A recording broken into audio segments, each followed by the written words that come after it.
कि अल्लाह ने कुरान को नाज़िल किया है हमारी हिदायत के लिए, मगर हिदायत कुरान से और पाएगा। कुरान का ऐलान है जिससे सब लोग फायदा उठा ना पाएंगे, वही फायदा कुरान उन्हीं की हिदायत करे जब मुत्तकी होगा। कुरान हुदल लिल-मुत्तकीन किताब, ये किताब खुदा मुत्तकीन की हिदायत करेगा। अल्लाह ने इनका गुलामी पूरे कुरान के अंदर आम लोगों से जब गुफ्तगू की है तो अपने रसूल से कहा है कि जाके इससे कह दो। और जाहिर बात है उम्मीद काम उसी से कहा जाता है जिसका की क्या उम्मीद होती है कि जिस काम को यही अंजाम देगा। नौकर आपका उसी गुलाम को हुक्म देता है जिससे उसको उम्मीद होती है। बाप अपने उसी बेटे को ज्यादा कहता है जिससे उम्मीद होती है कि उसको काम सही से अंजाम देगा। अल्लाह ने भी पूरे कुरान के अंदर जब बात की है तो मोमिन को खिताब करके कहा है कि तुम या अय्युहल्लज़ीना आमनू तक़ुल्लाह व कूनू मअस-सादिक़ीन, ऐ साहिब ईमान तक़वा इलाही अख्तियार करो और सच्चों के साथ हो जाओ। बेईमान कभी सच्चों के साथ हो नहीं सकता। अब वो बनने के लिए कोई भी बना है, मगर अल्लाह जो ऐलान कर रहा है कि आज आप देखिए जहाँ डायरेक्ट किताब है वहाँ लफ्ज़ ईमान और मुत्तकीन का इस्तेमाल हुआ है और अल्लाह डायरेक्ट ईमान और मुत्तकीन से खिताब कर रहा है। आम मुसलमानों से जहाँ खिताब किया है क्योंकि तफसीर में बिल्कुल जाने का वक्त नहीं बचा है। जहाँ पे जाने का कहा है वहाँ अपने रसूल से कह इनसे कह दो।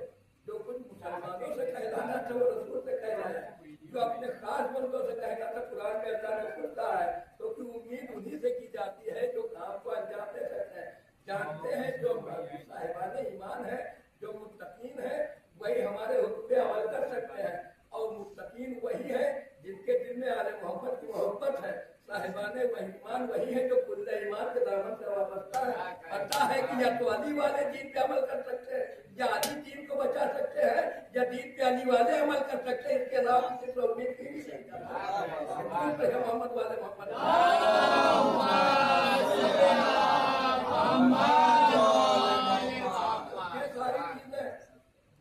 की हदीस है, उसी की देर के सहारे से बात होती है।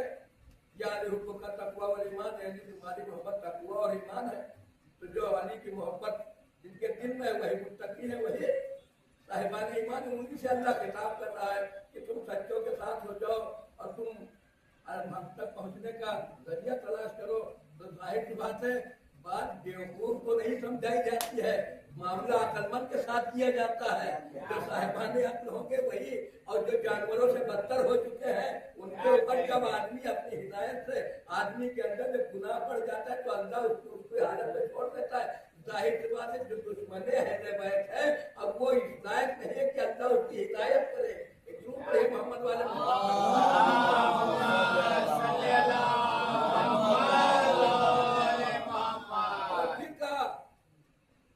साहिबान ईमान से कि तुम मेरी इताअत करो और मेरे रसूल की इताअत करो और उनकी इताअत करो जो साहिबान अम्र है।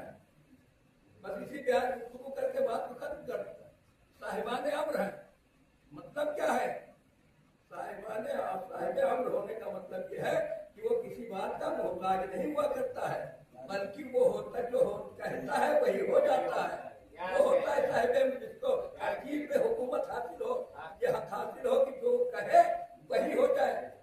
अज़ीज़ान इकरामी, अब बीच में एक बात मैं आपके खिदमत में अर्ज कर दूं, मौजूद से बिल्कुल हट के समझ लीजिए कि बनने के लिए तो दुनिया ने सब कुछ कर लिया, मगर ये बताए जो मैंने कल आपके खिदमत में अर्ज किया था कि अगर कोई अल्लाह की खुदाई के ऊपर पूरी दुनिया मुत्तफक हो जाए तो क्या खुदा की खुदाई में इजाफा हो जाएगा? और सब उसके खुदाई का इनकार करते हैं। जब फिरौन खुदाई का दावा कर रहा था तो वो खुदा नहीं था, वो तब भी खुदा था जब फिरौन खुदाई का दावा कर रहा था। रसूल अल्लाह के लिए कह दिया अल्लाह ने कि अगर ये पूरी दुनिया तुम्हें रसूल नहीं मानती है तो तुम्हारी रिसालत की गवाही के लिए हम काफी है या वो काफी जो साहिब किताब है, किताब है। तो रसूल अल्लाह को किसी की गवाही की जरूरत नहीं है। हम ला इलाहा इल्लल्लाह मोहम्मद रसूलुल्लाह कहेंगे तो हम फलाह पाएंगे, हम नजात पाएंगे। इसमें रसूल अल्लाह की शान में न कोई इजाफा होने वाला है न उनकी शान में कोई कमी होने वाली है, क्योंकि वो भेजे गए हैं जिस ड्यूटी के लिए उस ड्यूटी को अंजाम दे रहे हैं। इसी तरह खिलाफत का मामला, इमामत का मामला है कि अल्लाह ने कहा मैं कुल्ल शैइन हर शय का ऐसा इमाम मुबीन ने कर दिया है। ये साहिबान अम्र है, ये वारिस किताब है, ये रासिखून फिल इल्म है। जब ये ज़वात मुक़द्दसा है तो अब उनको हमने तो बनाया नहीं है, उनको बनाया है अल्लाह ने। अब अल्लाह के बनाए हुए को हम मानेंगे तो हमारा फायदा होगा, न मानने से उसका न कोई नुकसान होने वाला है, न हमारे मानने से उसका कोई फायदा होने वाला है। कि हम अली को इमाम मानेंगे तो अली की इमामत में 4 चांद लग जाएंगे, हम अली की इमामत का इनकार कर देंगे तो अली की इमामत खत्म हो जाएगी। हमारा वजूद तो खत्म हो सकता है, अली की इमामत खत्म हो जाएगी। मोहम्मद वाले मोहम्मद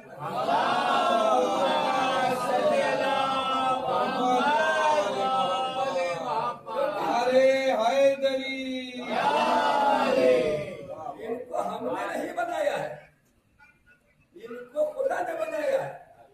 और जब तक के कुरान बाकी रहेगा तब तक अमीरुल मोमिनीन की इमामत का ऐलान होता रहेगा। और अली की जात के बारे में ज्यादा आज बहस करने की वक्त नहीं है, 7 मौसम है। ले लिया खिलाफत लोगों ने, छोटा सा 2 लाइन 3 लाइन का वाक़या है, ले लिया खिलाफत। एक दिन अमीरुल मोमिनीन के चचा अब्बास,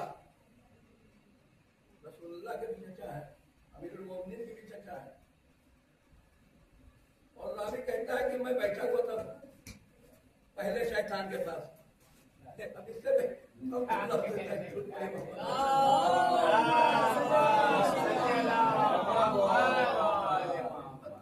बात है, जिसको अल्लाह ने बस निकाला वो तो इब्लीस करार पाया, और जिन जिनको रसूलुल्लाह ने अपनी बस निकाला हो तो उससे कम थोड़ी होंगे। अल्लाह ने और लानत को तो उसने वहां से पहना के भेजा था और रसूलुल्लाह ने अपनी बस से पहना के भेजा है। अब इनके ऊपर क़यामत तक जो होना है वो तो होता ही रहेगा। और मोमिनीन और सालिहीन और अल्लाह उसके मलाइका सब यही काम अंजाम देते रहेंगे जो होने वाला है। तो अज़ीज़ान इकरामी, अच्छा अजीब बात है जो मैं अक्सर अर्ज करता हूँ, इस मजलिस में अर्ज किया था, फिर अर्ज करता कि मासूम ने फरमाया कि अगर हमारे दुश्मन ज़हरा के दुश्मन की जर्रा बराबर इंसान के अंदर नर गोशा पैदा हो गया तो अल्लाह उसके अमल को खत्म कर देगा। अब जब नर गोशा पैदा करने की यह हालत है और जो तारीफ कर रहा होगा तो अल्लाह उसे जलालत की किस कहने खड्डे में डाल देगा। तो वो कहने के लिए तो बहुत चीजें हैं। अब रावी कहता है मैं बैठा हुआ था इसी के पास, ऐलान हो चुका है, जब ऐलान हो चुका था बैठे हुए हैं अमीरुल मोमिनीन और जनाब हज़रत अब्बास चचा, ये लोग चले। तो ये क्या कह रहे जैसे अमीरुल मोमिनीन के लिए उनका कद थोड़ा एक दूर पड़े मोहम्मद वाला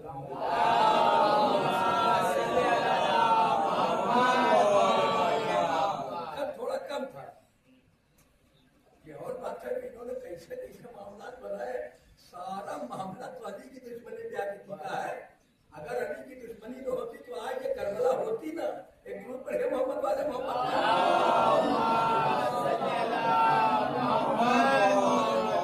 करबला अली की दुश्मनी का नतीजा है। अल्लाह ने ग्रामी पूरी जिंदगी अली ने वहदानियत के परचम को बुलंद किया। और जब यजीद बनु उमय्या बनु, अच्छा सुनिए, अबू सुफियान कौन है जिसने रसूलुल्लाह के ऐलान रिसालत से लेके हिजरत तक और हिजरत से लेके जंग खैबर तक हमेशा रसूलुल्लाह की दुश्मनी में तुला रहा और हर मौका तलाश करता रहा कि कहाँ समय रिसालत गुल कर दी जाए। यह हकीकत है बिल्कुल तारीखी, जिस समय रिसालत गुल कर दी जाए। फतेह मक्का में मजबूरन ईमान ले आया, जबकि इसका बेटा माविया इस बात पे राजी नहीं था। तारीख उठा के मुसलमान पढ़े, ये कब की बात हो रही है? ये काफिर थे तब की बात कर रहा हूँ।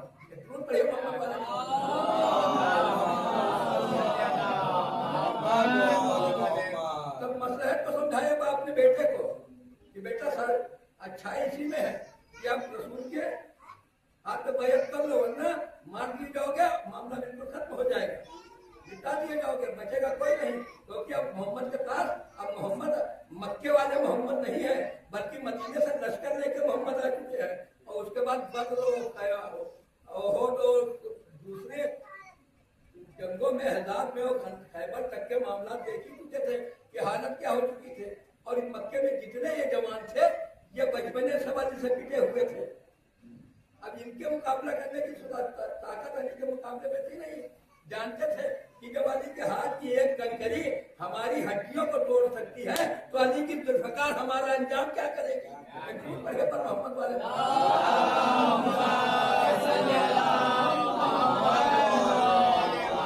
अब क्या आया अबू सुफियान। तीसरी खिलाफत में इसने क्या कहा, जब तीसरी खिलाफत वो बनु मैया का आदमी था, खानदान का, जब तीसरी खिलाफत में मामला पहुंचा तो ये आदमी आया, आने के कहने लगा कि अब हुकूमत जो रवायत के जुमले हैं, जिन्हों वकील साहब वगैरह तो पढ़ते रहते, जानते हैं, साहब बैठते हैं कि अब हुकूमत तुम्हारे अंदर दरमियान आ चुकी है। जिस बात के लिए उसने जनाब हमजा के कब्र में जाके कहा था कि अब वो हमारा उठो और देखो, जिस बात के लिए हमारे तुम्हारे दरमियान तलवार चल रही थी, आज वो हुकूमत हमारी औलाद के कब्जे में है। कहा कि आज हुकूमत तुम्हारे दरमियान आ चुकी है, अब इसको गेंद की तरीके से खेलो। अब बताइए, जिसके अंदर इस्लाम की ये समझ हो, वो इंसान कैसा मुसलमान हो, कैसा रज़ियत होगा। वो इंसान को दुनिया पूरी उम्मत मुस्लिमा डिफेंड करने में तुली है, उसे रज़ियत साबित करने में तुली है। और जिसने अबू तालिब ने एक नहीं मुसलसल अपनी जान को दांव पे लगाया, अपनी औलाद की जान को दांव पे लगाया, उस अबू तालिब के लिए उम्मत मुस्लिमा काफिर का लफ्ज़ इस्तेमाल करे। जहां अबू सुफियान वाला इस्लाम हो वो तुमको मुबारक हो, अबू तालिब वाला इस्लाम आपको मोहम्मद वाला।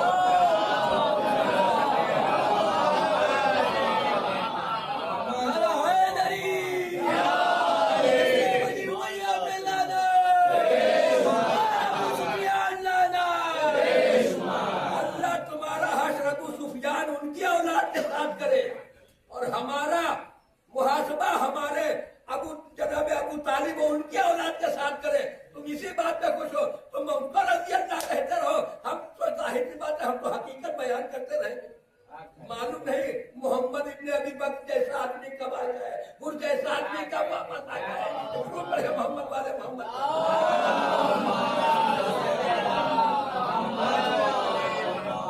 मोहम्मद इब्ने अबी बकर की बात आगे देखिए। माँ का किरदार यही होता है, नहीं पढ़ रहे थे।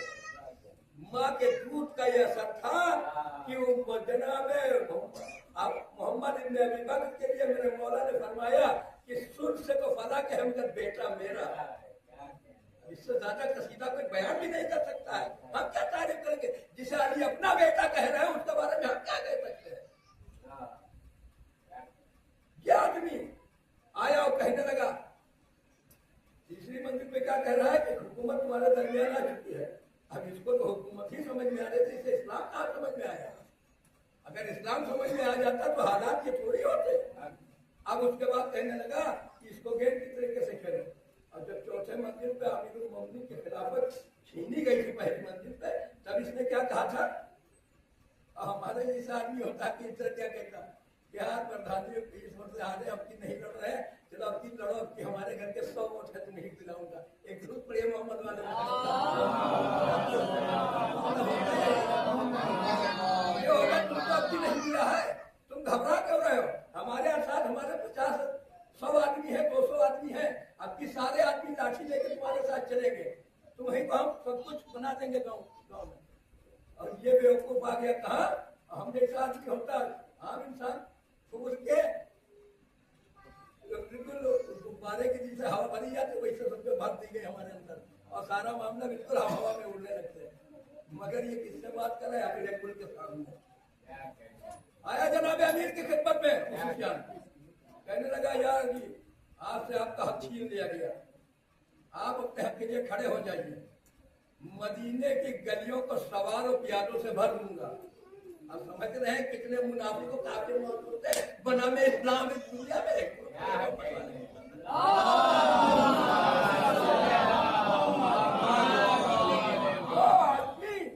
रसूल की तकफीर में शिरकत न कर सका, वो कुछ भी हो सकता है, वो न मुसलमान हो सकता है, न सहाबी हो सकता है। हमारी बात की मैयत में कोई ना आए तो हम मरते मरते न भूलेंगे, और रसूल अल्लाह की मैयत को छोड़ के चले जाए तो हम उसको कैसे भूल जाए, क्योंकि हम ला इलाहा इल्लल्लाह मुहम्मद रसूलुल्लाह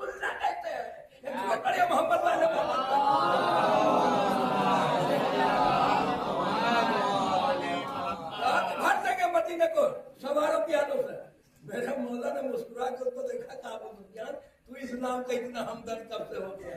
यानी मतलब यह इस्लाम अली के पास है, जो अली से हट गया वो कुछ भी हो सकता है, मुसलमान नहीं हो सकता है।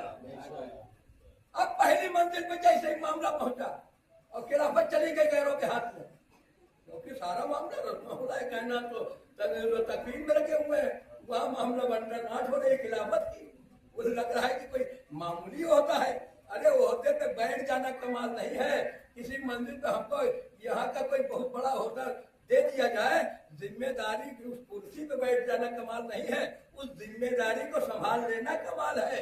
अजीजान ग्रामी, किसी आदमी के सामने दवा का एक डिब्बा भर के और रख दिया जाए, कहते जो मरीज आएगा उसे दे देना, मगर उसे पता होना चाहिए कि जुकाम की दवा कौन है, हार्ट की कौन सी है, जुकाम की को बुखार की कौन सी है। और पता चला जाहिर के हवाले कर दोगे तो किसी को टीबी की दवा बुखार वाले को पकड़ाएगा और जुकाम की दवा हार्ट वाले को पकड़ा देगा। नतीजा क्या होगा? उम्मत तबाह बर्बाद होकर रह जाएगी। क्यों बड़े मोहम्मद वाले मोहम्मद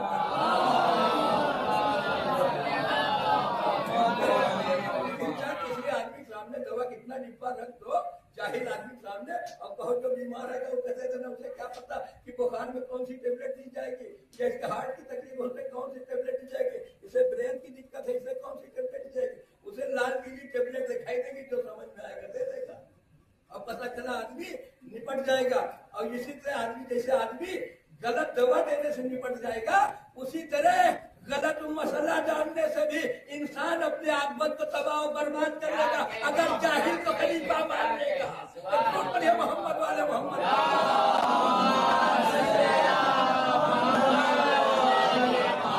रसूल का जानशीन होने के लिए कम से कम आलिम किताब कुरान होना जरूरी है। इस कुरान का आलिम होना जरूरी है, क्योंकि जाहिल इंसान की हिदायत नहीं कर सकता। हिदायत वही करेगा जो आलिम होगा। अमा जब हम पेशरमाल किसी जाहिर को नहीं बना देते हैं तो अपना रहबर किसी जाहिर को कहा मोहम्मद वाले मोहम्मद।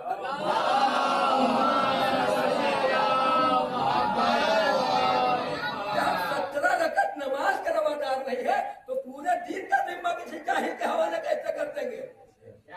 अब जब आया ये अमीरुल मोमिनीन चले और जनाब अब्बास साथ है, तो लिखा कि वो कोता का तो जनाब अब्बास थोड़ा दराज का मत है, तो अब मसूद फरमा रहे हैं उस रावी से, उसको जहन से निकल गया ना, तो कहने लगे देखो इसमें का कोता कामत दराज कामत के किफायत करता है, यानी जो छोटा का है वही सबका सहारा है। अरे वो खानदानी का सहारा है, कुल कायनात का सहारा है। दूर पर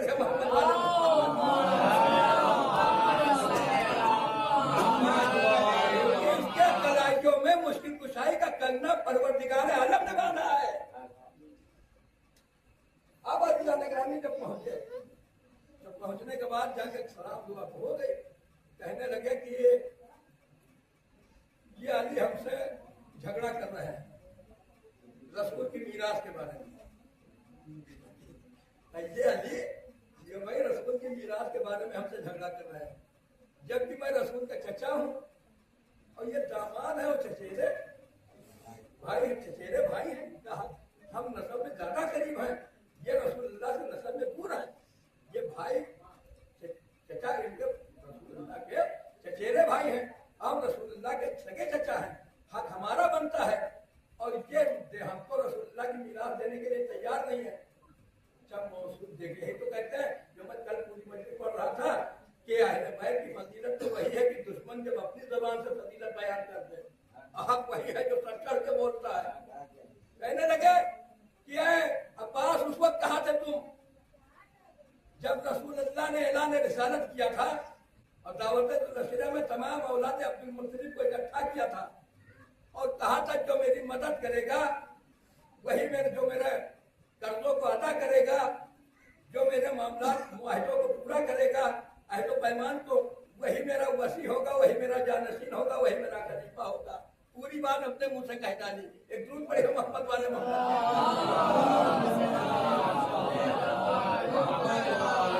वही मेरा जानशीन होगा, वही मेरा वारिस होगा, वही मेरा खलीफा होगा। और जो मेरे नुसरत का वादा करेगा वही सब कुछ होगा, जो मेरे कर्जों का अदा करेगा, मुआहिदों को पूरा अहद को पूरा करेगा, सारी चीजें तफसील बयान करेगा। क्या ये बात तुम जानते हो?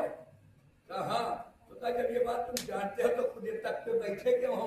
जब हक अली कहे तुम्हें देखो नहीं देते हो।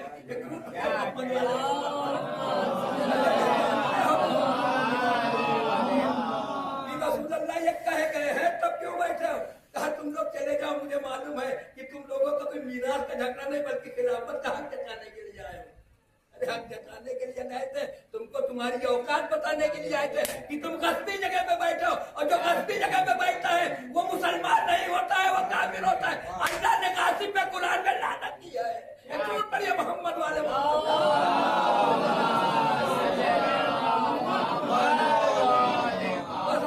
दूसरे भाग को लेके जा रहा हूं। उसी मदीने के अंदर बुजुर्गवार बैठे हुए खुतबा दे रहे हैं। इमाम हसन की 7 मुहर्रम है, तो उसी हिसाब से आ रहा हूं। इमाम हसन अलैहिस्सलाम गुजर रहे हैं, फिर मस्जिद में देखा ये क्या हो रहा है। जैसे घूम के देखा वैसे पहुंचे मेंबर पे करीब खड़े ज्यादा ऊपर पला है।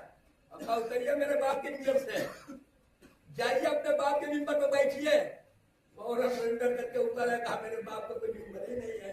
जाने ग्रामी गदीर में रसूल ने अली की विलायत के लिए एक मिंबर बनाया था, तो वो भी अली का मिंबर था, और जो मस्जिद में मिंबर था वो भी अली के बताए का मिंबर था। मिंबर के मिंबर ने बता दिया कि देख लीजिए कुछ हो सकता है मगर जानिशीने रसूल नहीं हो सकता। इसे इतना भी हक नहीं है कि मिंबर रसूल पे बैठ सके। ये जानिशीने रसूल कहां से बन जाएगा? एक बड़े मोहम्मद वाले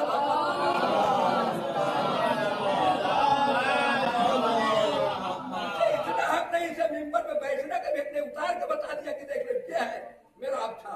अब अली निगरानी अली के बाद जो जानशीन होगा वो भी अली जैसा होना चाहिए, वो भी अली जैसा होना चाहिए। एक आदमी आ गया, आने के बाद उसने कहा कि दरबार खिलाफत में पहुंच के कि मैंने हज के दौरान कुछ अंडे भून के खा लिए, वहां ये सब चीजें मना है, उसका कफारा है। तो कहने लगा कि उसका कफारा क्या होगा? अब जाहिर की बात है कफारा वही बताएगा जिसको अल्लाह ने इल्म अता किया हो, जो हुक्म शरीयत होगा जानता होगा वही तो बताएगा। जो जानता ही नहीं वो बताएगा क्या? जिसको नमाज के मसाइल न मालूम हो वो हज के